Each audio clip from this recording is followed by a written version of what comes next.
All right, here it is. Basically the end of the project. The one thing that we'll be changing, I'll just cover that real quick, is this Fluval 306 is able to do the job enough to get it right up until about halfway in the aquarium. It does push out a little bit farther, but the effect of it is minimal as it goes on. I know initially right here in the corner, I knew it was working once we finally got it primed. When this was lower, the sand was actually bubbling, and I actually had bubbling far over into that side as well. Since I've added more sand, I haven't seen any bubbling. I do know it is passing through. I have ordered a Jebco 1200 gallon per hour pump to kind of turn this up to about 500 gallons per hour. I should be able to run the system just fine. Plenty of sand, won't move around. I will do a video showing it turned up so you can kind of see it bubbling, and then obviously turn it down.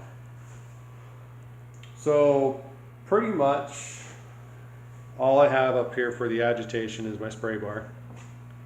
That's something that I had in the last aquarium, or the same aquarium. And the newest addition is actually this giant piece of wood that is only halfway soaked through. I had to trim part of it to see that. And actually we're starting to get a little bit of that film that you get in brand new wood.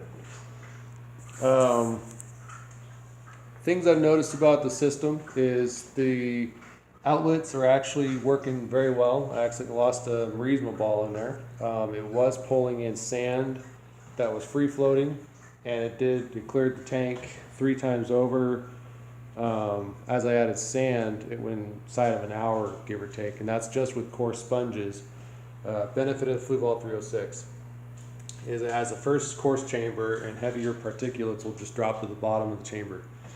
Good pump for small tanks. Project is now sitting at around $340, give or take. One thing I would like to note, that brass valve you see there, we were trying to get it to prime, and so we came up with the idea to put it into the outlet to let some of the air out, which did work sort of, but ultimately something that let me get a light.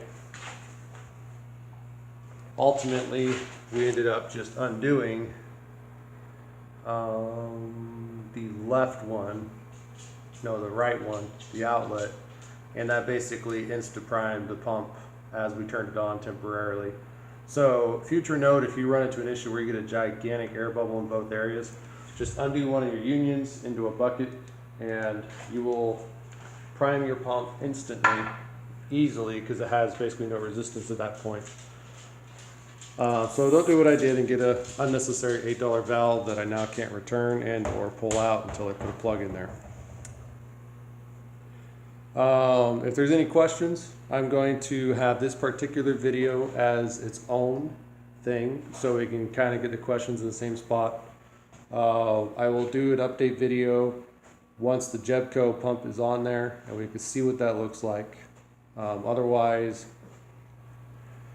really this is what you get here. So I'm going to give a brief explanation. So this sand, as you see it here, that's kind of how it was, but it was more level. Once I put the plants in there, it was a little more level.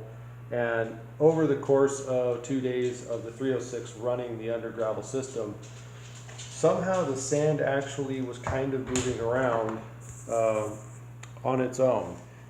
So I might have some future potential problems, such as that right there, where it might move around more than I want it to. So that big pump I ordered could be too much. We will see. Other notes, probably want to actually calculate your output amount of water you're trying to put out under here and drill your holes accordingly. So basically I have 77 holes that are about 1/16 inch. I know I was saying 1/8.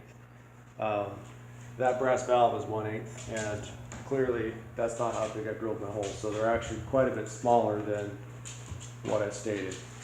So engineer your holes to be what your output is supposed to be in gallons per hour.